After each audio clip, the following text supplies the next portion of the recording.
Hello, everybody. Hello, hello. Hello. Welcome if you are new. I am Juliana Page. Today is a Monday, and that means if you follow me over on IG, I do a Momentum Monday word. And usually the premise is that you really want to build positive momentum at the start of the week so that it can carry you throughout the week, right?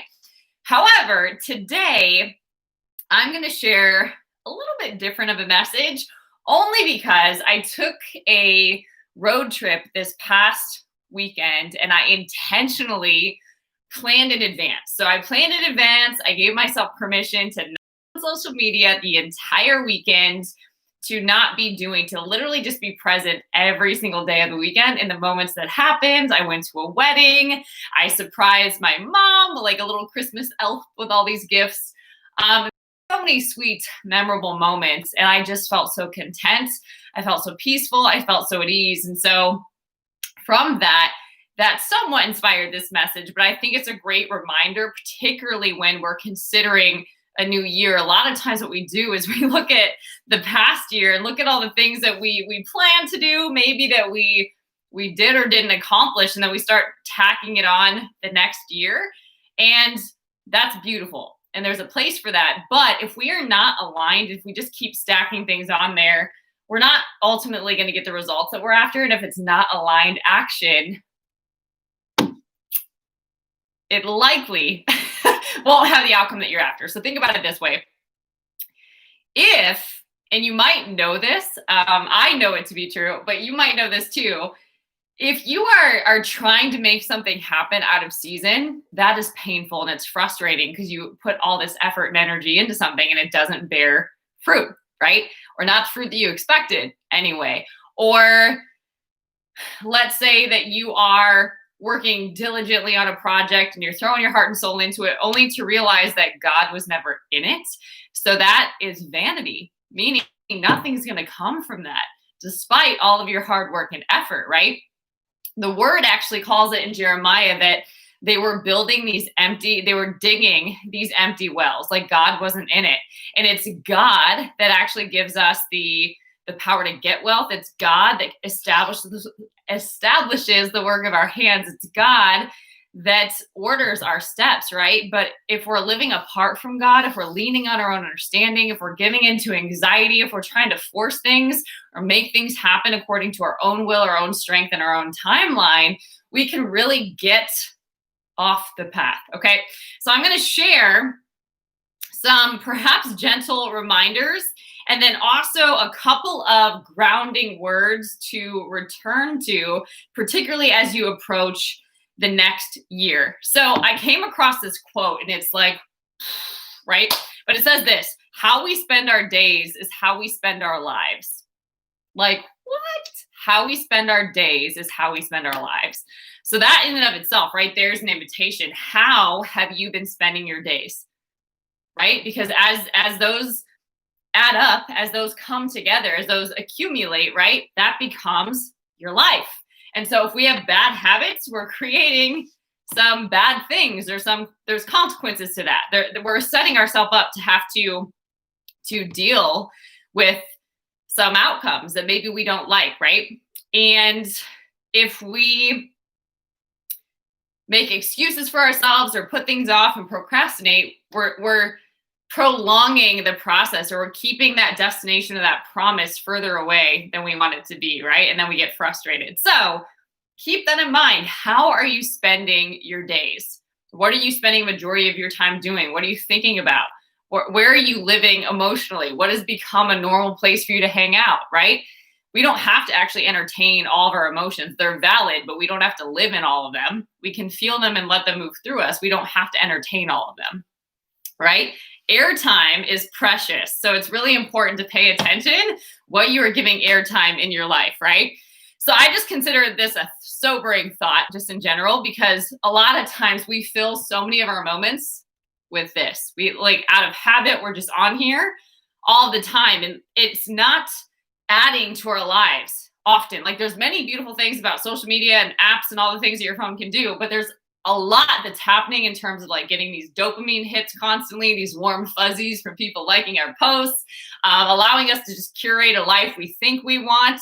It becomes very, to some degree, selfish and self-centered. So, and it can literally rewire us, which is the reason that we need to have an alternative or something that we're creating that's countercultural so that we can be balanced. All right. So here are some of the things that have helped me to just unplug and focus truly on what matters. Number one is to prioritize connection. I really never thought that we'd get to a point where we'd have to schedule lunch dates and just connections, phone calls, all of that stuff like a month in advance. But that's kind of the world that we live in. And if we don't plan it in advance, a lot of times we don't get it scheduled, and then a week becomes another week, and 2 weeks and a month, and it just, we don't connect, and we get okay with that to some degree because we don't make it happen. So prioritize connection, make a time to make that plan and get it on your calendar. And if you're the one that has to initiate, so be it. Initiate, like just invite people to do things with you. Really, this can be something that's such a blessing too. Like you can find local fun things to do that maybe you wouldn't otherwise want to do alone. You can go still check out new sites, of course, wearing masks and being conscious, right? But it's just a really great thing to do. So initiate it. Send maybe 5 people that you want to connect with this month a message and give them an idea and a date and time that works for you, and then see what they say. And the worst case scenario is they say no, or that they have to pick a different date, right? But at least it gets scheduled.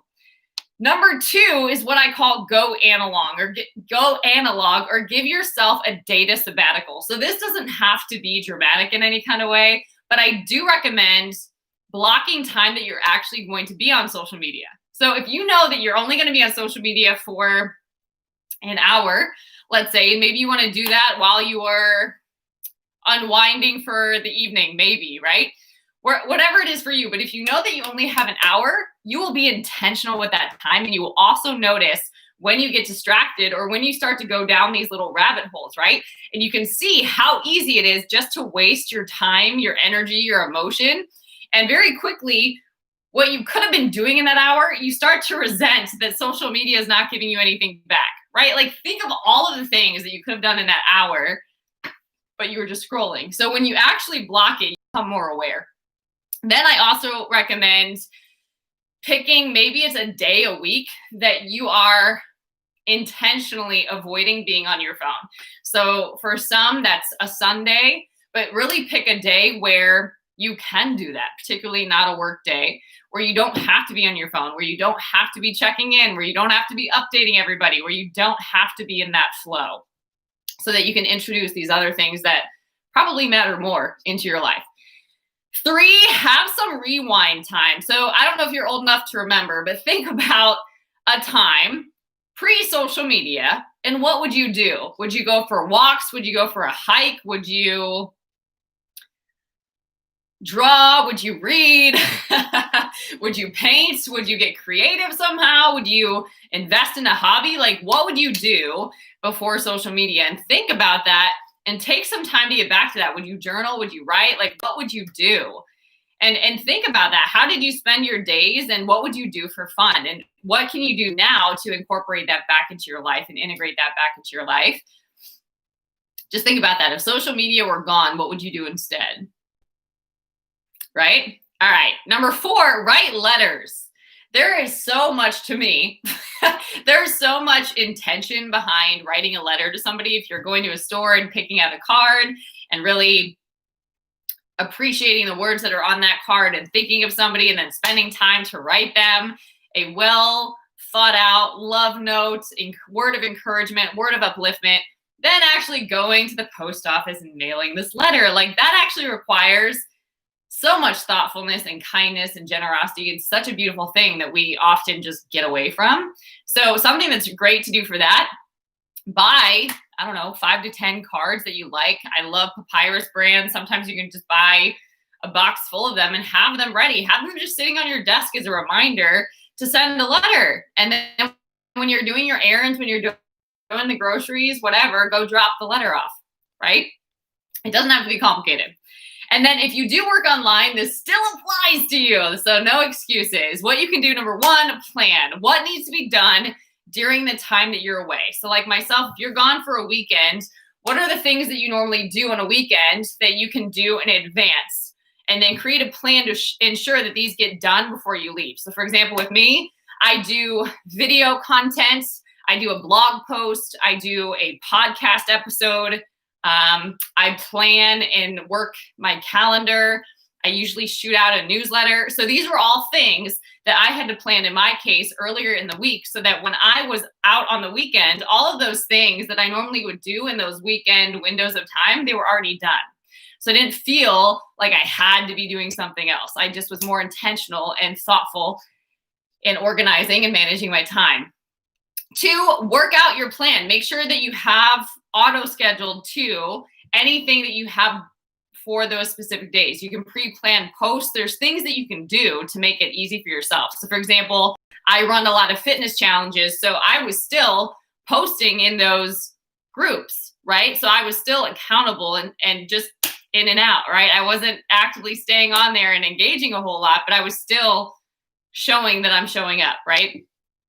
And then lastly, give yourself permission to take a break, okay? So it is so essential to, again, be still and know, and to just really get into the space of being content and peaceful and really appreciating what that feels like, so that you can catch quickly when you're not in that space. And the work is always going to be there. You will always find something to do. So if you don't make this happen, this kind of technology detox, if you don't make this happen, it won't happen, right? And you don't need to take months off at a time or do any of that. Maybe you do, but you can do this again daily, right? Like, don't spend your days on social media, so that you don't need an intense detox like that, and take weekends off. There's things that you can do to really embrace the benefits of social media, but not let it rule your life. There's things like keeping your phone in another room, keeping it in airplane mode, using an alarm clock instead of your phone. Like, there's things that you can do if this is really important to you and a priority, to make sure that you are paying attention to that. And then the other thing that I wanted to share, these just go along with how you spend your days is how you spend your life. So these are verses that really spoke to me, that seem in alignment with the message, to really back up the word here, right? Some truth for it. So one of them that is so strong, that's a constant self-check for me, is Matthew 6:33. But seek first the kingdom of God and his righteousness, and all these things will be added unto you. So this is a reminder to me that all the things that maybe I'm anxious about, maybe that I tried to make happen, maybe that I'm forcing, maybe that I'm preoccupied in my mind by, sometimes we get that monkey mind. It's because I'm not seeking the kingdom first. When I seek the kingdom first, all those other things are added to me. I don't go chase them. I don't go force them. I don't go make them happen. When I'm seeking the kingdom, I'm getting wisdom. I'm getting good orderly direction. God is ordering and establishing my steps. I'm led by inspired action, by promptings of the Holy Spirit to do certain things in certain moments. Whereas if I'm in my own strength and in my own power and frustrated and overwhelmed and stressed out, I'm not sensitive to Holy Spirit. Right? And I'm slowly allowing distraction and temptation to get busy and all that stuff, allowing that to take me off the path. So this is a really great grounding word. Romans 12:2 says, do not be conformed to this world, but be transformed by the renewal of your mind, that by testing you may discern what is the will of God, what is good and acceptable and perfect. So this tells me that it's a practice of constantly being transformed by the renewing of our mind. This is something that is a daily practice, but if we're not being renewed in our mind, we're not walking out the renewed results, right? We're not walking out the newness of life that God promises if we're not renewing our mind. We're walking out what we know, what we think we know, right? If you're not learning something, if you're not gaining new knowledge and new skill, you're losing it. Kind of like working out. If you don't work the muscles, you don't develop them. Right? You can't just stop and expect muscle to hang out. That's not how it works, right? But we expect that sometimes. Luke 12:34, another super revealing word. For where your treasure is, there your heart will be also. So check it out. These are things that are usually pretty evident as to where your treasure is. Check your bank statement. Check your call list on your phone. Check your phone time. Check what else is a really good thing? It's usually your bank statement. I'm trying to think what else. Those are the main things. Yeah, usually your bank statement will be pretty revealing. But wow, right? Just check out how you're spending your time. We put money towards, we put time towards, we invest in things that are our treasure. So just think about, what is it that you're investing in? What occupies your days? Because that becomes your life. So if you're expecting to level up, which is the great thing that we love to hear about, if you're expecting to really step into more great, wonderful things, whatever those are for you, you got to show up different. Those don't just happen. Just because you got a revelation of something doesn't mean that it happens. That it's conditional in a lot of ways, right? There's usually an if to these promises of God. If, then, right? Like there's an exchange that happens here. There's God's part and there's your part. Sometimes we just hang out expecting it. When it's going to happen, it's going to happen. Sure, there's truth to that, but there's still actions that are for you to take as well. Exodus 23, you shall have no other gods besides me. So picture that. What are idols in your life? It could be relationships. It could be money. It could be a business. It could be a career. It could be a job. It could be busyness. It could be social media. We prioritize, basically whatever you prioritize before God, you're saying is a God. I know that sounds harsh or blunt, but that's what's up. All right. Deuteronomy 6:5, you shall love the Lord your God with all your heart, with all your soul, mind, will, and emotions, and with all your might, right? So if I'm not loving God with all my heart, if there's these other things that are in my heart, if my mind and my emotions and all that are preoccupied with lesser things, right? If my will is not being used to seek the kingdom first, what am I doing, right? And then lastly, Mark 8:36 through 37. A lot of times we just think of this as like a Bob Marley quote, but for what does it profit a man to gain the whole world and forfeit his soul? For what can a man give in return for his soul? So all of this, it just really serves as a reminder to me that daily time with God is so necessary, right? A lot of times we're not being transformed by the renewing of our mind because we're not spending time with God. We're not seeking the kingdom first. We're not studying the word. We're not meditating on it day and night. We're not praying. We're not praising. We're not giving thanks. We're not being grateful. We're just focused on doing, loading up our calendars, taking more action, keeping up with the Joneses, judging other people, comparing ourselves to other people, gossiping, right? Like we get caught up and then our mind is full of some crazy stuff. Our emotions are all over the place. We live in anxiety as a norm, and that's not normal. We're storing up some funky stuff in our heart, right? And we don't really know where God is in the midst of that. How are we even going to hear God when we're so busy that we can't even just be still, right? When we are still, when we get in the word, when we actually are intentional, we're having conversations with God where we're not just talking and venting or begging, we're actually available to have a conversation and still enough to listen, there's a work that happens in your heart. There's a renewing that happens in your mind. There's a shift that happens in your entire soul, and you operate different. You understand what being aligned actually feels like. And to some degree, when you know all these other things in the world are just vanity, all you want is alignment. All you want is peace, right? Like there's a certain place in your spiritual maturity journey where you just want peace. You want peace and contentment because you know that these things outside of you will change. If anything, this year has done that to us. There's a lot of things that we don't know, that we don't see coming, but the way to handle it all is connection with God and contentment, right? So my encouragement to you on today is to think about that. How have you been spending your days? What has been your rhythm? What has been motivating you? What have you been seeking after? How have you been wired, right? And is that the rhythm that's actually going to get the results or the desires of your heart and what God has promised you? Or is that futile in a lot of ways, right? And then what is it that God is telling you? Is there a verse that you can stand on? Is there a word for you? Is there something for you to choose? And sometimes it's simple. Like I had the word radiant for this year. I had no clue what that meant. That's one of those words that you have to look up. Right? Like you get the sense like brilliant and glowing and shining and all this stuff, right? But like, what does that mean? Well, if you check out what happened this year, the need for the light was pretty epic, right? Like it got super dark real quick, and the need to stay connected to the light and to be the light, so important, right? But I wouldn't have known that. But again, that roots and grounds me. And so then when I recognize, ooh, I'm not thinking with the mind of Christ. Ooh, my emotions are actually highlighting to me that I'm believing some lies, or that I'm starting to get out of alignment and I need to return to my home base, right? And just get some adjustments going on, right? Or wow, I didn't know that I was carrying that in my heart.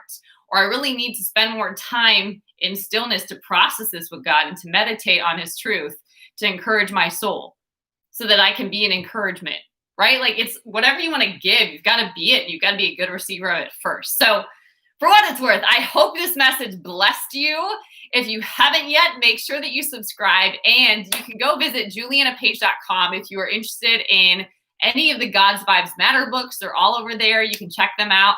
There's coaching programs. If you're interested in working together, you can set up a discovery call and we can connect and see if that's a fit for you. And there's also a self-mastery course over there as well. So if you're really interested in working out this inner life and answering some deep questions and really getting to the bottom of these things that maybe you've been running from, that is a really great course to process and make space for. And it's even something that you can, this is a really good time to do it actually, at the end of the year, at the very top of the new year. So go check out all of those things. And until next time, guys, stay blessed.